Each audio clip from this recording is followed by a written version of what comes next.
¿Qué tal? ¿Cómo están ustedes? Muy bienvenidos al Especialista Responde. Estamos comenzando ya este programa que hacemos junto a ustedes. Estamos en Canal 24 Horas, también a través de nuestro Facebook Live para que nos puedan mandar sus preguntas, siempre con el hashtag El Especialista Responde, para que el doctor que está con nosotros les pueda contestar. Hoy vamos a hablar de la caída del pelo, la alopecia, un trastorno en el que la pérdida de cabello se puede volver excesiva y que puede afectar a hombres tanto como a mujeres, incluso a niños. Vamos a conversar de esto. Estamos para eso junto al doctor Néstor Carreño. Él es dermatólogo de la Red Salud UC Christus. Doctor, bienvenido. Muchísimas gracias por estar con nosotros. Muchas gracias por la invitación. A ver, la caída del pelo puede ser súper amplia, puede ser transitoria, puede ser definitiva, puede ser un problema o puede ser algo que en el fondo se va a ir reponiendo. ¿Cuándo es normal o cuándo es esperable que se caiga el pelo y cuándo ya nos debería alertar? Mira, nosotros hablamos de alopecia cuando una persona tiene poco pelo en su cabeza y eso abre una ventana muy amplia para diferentes tipos o, como tú bien decías, tipos o causas para que el paciente presente este trastorno. El trastorno más frecuente de ver corresponde a lo que son las alopecias androgenéticas, y esas son alopecias hereditarias, por ejemplo la calvicie típica que todos conocemos, que se puede ver en la mujer, que se puede ver en el hombre también obviamente, y que también podemos comenzar a verla desde la infancia. Otra cosa que a las personas le llama mucho la atención es ver cuando comienzan a quedar con pelos, ya sea en las almohadas, ¿cierto?, o en el piso, en la ducha, y eso es lo que la gente hace referencia habitualmente a una alopecia. Ya vamos a preguntar, ya vamos a hablar por el tema de la caída del pelo, que es distinto a la alopecia o alopecia, se dice de las dos maneras necesariamente, pero ¿hay algo que sea normal? Uno tiende a decir con el paso del tiempo, con la vejez, es como normal, sobre todo en los hombres, que se vayan quedando pelados. Existe una condición que es la alopecia senil, que se comienza a ver a partir ya de cierta edad. Sobre los 65 años vemos que existen cambios como el envejecimiento del cuerpo, el envejecimiento de la piel, la aparición de arrugas. También el pelo va cambiando y se va volviendo más frágil, va terminando la canicie completamente y finalmente el pelo termina por convertirse en una verdadera pelusa.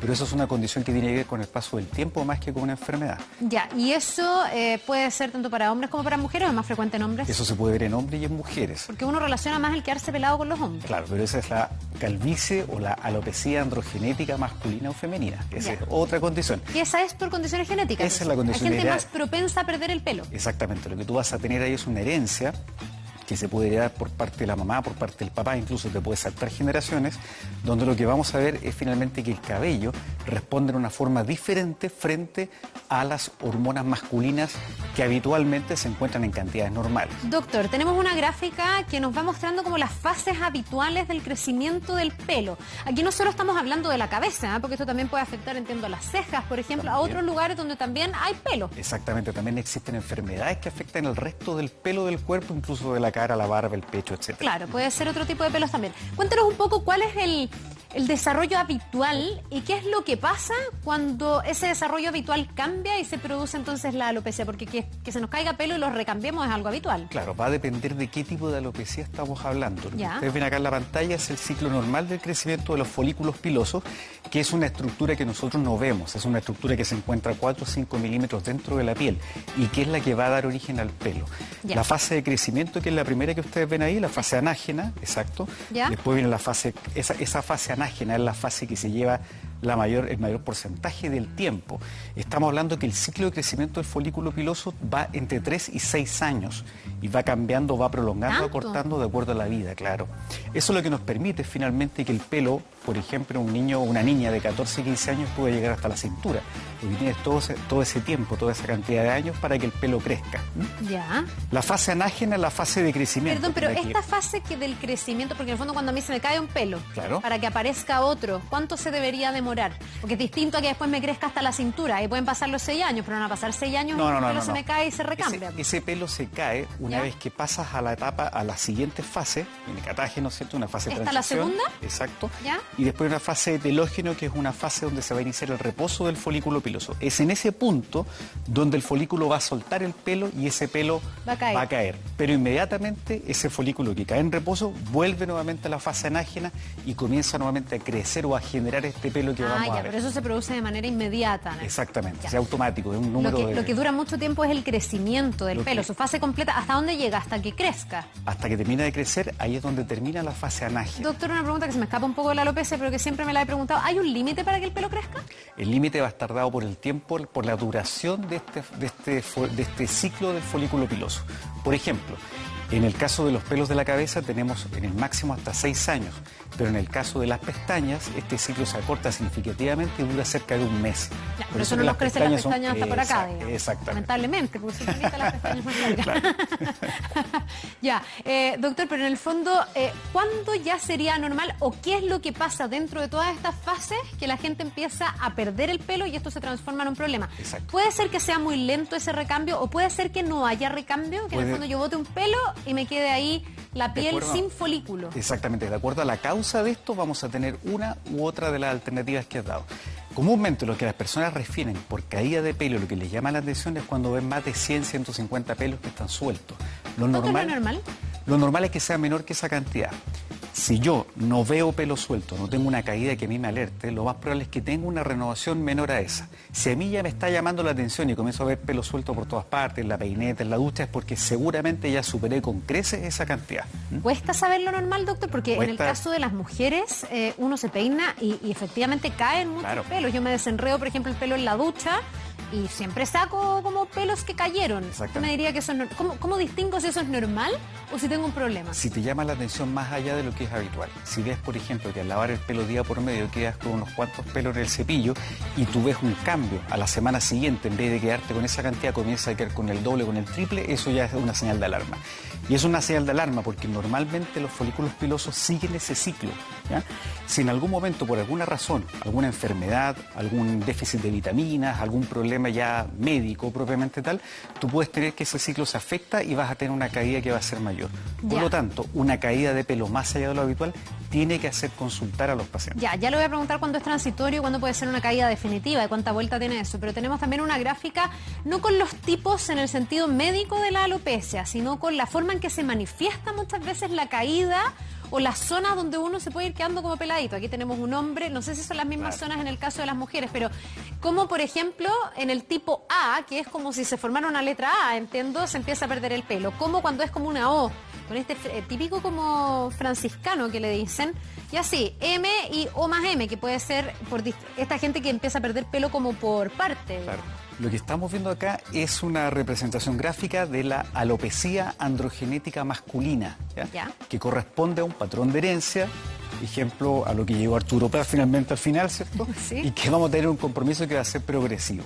Y lo que hace describir este gráfico es cómo se van combinando los diferentes tipos. Doctor, pero ¿de qué depende que alguien a los 30 y tantos años empieza a quedarse así de pelado y gente que no, que después ya es con la edad y lo que uno espera más? Un señor de 70 y tantos que ya está perdiendo pelo. En este caso va a depender directamente de la acción diferente que va a tener la hormona masculina, la testosterona, sobre los pelos de la zona superior respecto del resto de la cabeza, ¿ya? ¿Y eso se puede regular? Eso se puede regular. Si está identificado, me imagino que entonces para tener tratamientos, para que la gente no pierda el pelo, se tendría que regular la hormona testosterona. No es directamente la hormona, lo que se hace es bloquear una enzima que se ve comprometida en este proceso. Y para eso existen tratamientos con medicamentos que son altamente efectivos para frenar estas caídas. Incluso puedes volver tiempo atrás en esto. Ya, y ahí estamos hablando de este tipo de alopecia que es como la más frecuente y voy a decirlo coloquialmente la más fácil. No sé si exactamente es fácil, pero porque he visto otros tratamientos donde la gente tiene que llegar a hacerse injertos de pelos, donde se estimula el folículo directamente, no es ya la toma de una pastilla de regulación de una hormona. Exactamente. Entonces me imagino que se puede ir complejizando el tipo de alopecia. Va a depender del tipo de alopecia, del tratamiento que vamos a hacer y de la etapa. Por ejemplo, un paciente que tiene una alopecia androgenética en una etapa media o una etapa avanzada es un buen candidato, por ejemplo, para hacer un injerto de pelo. Y podemos reconstituir estéticamente una zona donde antes no había cabello. Perdón, el injerto está recomendado, voy a ir al tiro con una pregunta del público, pero el injerto está recomendado para gente donde el pelo se cae y no se genera esa primera fase de crecimiento, o sea, ¿no trata el cuerpo de recambiarlo? Es donde ese folículo, producto de la acción de esta hormona masculina, ¿cierto?, ha terminado un proceso de miniaturización folicular y este folículo se atrofia y desaparece, ya no existiendo la posibilidad de volver a generarlo. Perfecto, o sea, ahí hay una distinción súper relevante en el fondo, del tipo de alopecia. Vamos con una pregunta de ustedes, están escribiendo con el hashtag El Especialista Responde, ya está apareciendo ahí. Delia Valenzuela Lorca dice, ¿es verdad que los antidepresivos provocan la caída del cabello, doctor? Claro, efectivamente muchos medicamentos, no solo los antidepresivos, pueden hacer que ese ciclo se afecte y que ese ciclo se acelere o se desacelere y de esa forma los pelos van a caer. Pero lo que vamos a producir acá no es una alopecia alopecia androgenética como las fotos que vimos recién, sino que vamos a tener un efluvio, habitualmente un efluvio telógeno, que es cuando el paciente comienza como a pelechar. Una caída abundante de pelo. Una caída abundante que va a estar limitada a un tiempo. Pero ahí son pelos que se van a ir regenerando. Son pelos que se van a volver a crecer. No te vas a quedar pelado para siempre. No. ¿Sabe que a mí me pasó, y perdón que ponga el caso personal, que durante la época de lactancia se me caía el pelo, pero hacía mechones y tenía aquí como unas entradas. Yo decía, me voy a quedar pelada. Y después se regeneró el pelo, ¿también por factores hormonales? Ese es el mejor ejemplo del efluvio telógeno y corresponde al efluvio telógeno posparto. La mujer, luego de 9 meses de embarazo, en 15 minutos tiene a su bebé, ¿cierto? En el momento del parto, baja de peso, lo que significa el peso de su bebé, más la placenta, más el líquido, todo eso. Viene un cambio hormonal que es muy brusco, la progesterona está altísima durante el embarazo y en 15 minutos baja. Y vienen otros cambios asociados también. Hay sangrado, hay anemia, hay una producción de leche, hay estrés por tener un bebé, y eso significa que 2 o 3 meses después de haber nacido viene un efluvio telógeno que es muy intenso, que habitualmente, por muy intenso que sea, se recupera. Porque lo que hacemos es solamente detener ese ciclo que luego va a tomar vuelo nuevamente. Ya, y después de un tiempo vuelve el pelo normal y vuelve habitualmente. No tan estresado. Claro. Doctor, vamos con Francesca Casinelli, que está en 24horas.cl, donde tienen información y también están interactuando con la gente. ¿Cómo estás, Fran? Hola Carla, hola doctor. Sí, hay muchas preguntas, muchos comentarios, como siempre, en este capítulo del Especialista Responde, pero antes vamos a dejarlos con la nota que tenemos preparada para ustedes en 24horas.cl. Allí tenemos distintos datos respecto al tema de hoy, la alopecia. Por ejemplo, vemos en pantalla, el 60% de los pacientes con alopecia tienen los primeros episodios entre los 20 y los 25 años. Un dato ahí para quienes quizás están percibiendo ese cambio en su cabello, para que puedan internalizarse más en este contenido. Y también vamos con una pregunta, porque ustedes hablaban de hormonas, del embarazo, y precisamente una usuaria, Camila, nos pregunta si es que las pastillas anticonceptivas pueden tener un efecto en la caída del cabello. Bien, Fran, muchas gracias. Hablábamos recién de los antidepresivos, doctor. ¿Los anticonceptivos también afectan? Los anticonceptivos, tanto la ingesta como la suspensión de ellos o el cambio de familia anticonceptivo puede determinar un efluvio telógeno, que el paciente comienza a pelechar. Ya, la caída del pelo. Claro, pero por otra parte, en las mujeres que tienen alopecia androgenética femenina, que es el equivalente de la calvicie del hombre, los anticonceptivos nos van a ayudar porque van a permitir regular el efecto que tienen sus hormonas masculinas normales, que también la mujer tiene hormonas masculinas, pero en muy poca cantidad. Sí. Vamos a poder regular o modular ese efecto en el pelo. Y eso va a llevar a que podamos incluso tenerlo como un arma terapéutica en el caso de las alopecias androgenéticas femeninas. Oiga, doctor, me llama la atención el dato que entregaba la Fran, me quedé como impactada porque decía que el 60% de los hombres que tienen esta alopecia androgenética, claro, ha tenido su como primer síntoma o signo entre los 20 y los 25. Exactamente. ¿Cómo tan joven? Lo que pasa es que la alopecia androgenética en el fondo va a depender de dos factores: tener la susceptibilidad para expresar esta calvicie y, en segundo lugar, tener la hormona. Si nosotros vemos que la hormona masculina, en el caso de los hombres, comienza a ser producida en cantidad importante con la adolescencia, vamos a ver que los primeros cambios de la calvicie los vamos a tener cerca de los 20, 22, 23 años. De hecho, las personas que son, los hombres que son calvos absolutos, ellos habitualmente ya a los 24, 25 años no tienen pelo. Ya, y usted me decía las mujeres en torno a los 40. Las mujeres, cerca del 40% del total de mujeres va a presentar una alopecia androgenética. ¿Pero también como a los 20, 25? Es un poquito más tardío. Ah, ya, es que usted me hizo 40, pensé 40. Que 40% claro, me hizo usted. Exactamente, o sea, es prevalente. La alopecia androgenética no es una enfermedad, sino que es una condición de la herencia. Tal como la herencia dice que tu color de piel va a ser este o este otro, también nos está diciendo vas a tener más o menos pelo. Ya, doctor, nos vamos a ir a la pausa, pero a la vuelta lo que más nos interesa es saber si se puede hacer algo cuando se está perdiendo el pelo de forma definitiva, cuando esto es un problema para hombres y para mujeres, porque hay temas estéticos de autoestima súper relevantes en torno al pelo. Así que esperemos un ratito porque nos vamos a la pausa y lo hacemos saludando a nuestros auspiciadores. Las cataratas son la principal causa de ceguera en el mundo y pueden afectarnos a todos. Si tu visión se ha vuelto borrosa o las cosas que ves no son tan brillantes ni tan coloridas como solías verlas, puede que hayas desarrollado una catarata en uno o en ambos ojos. Esta es una recomendación de Clínica Mira. Visita a tu oftalmólogo y cuida tu visión. Clínica Oftalmológica Mira, ver bien, vivir mejor. Pausa y ya estamos de vuelta aquí en El Especialista Responde.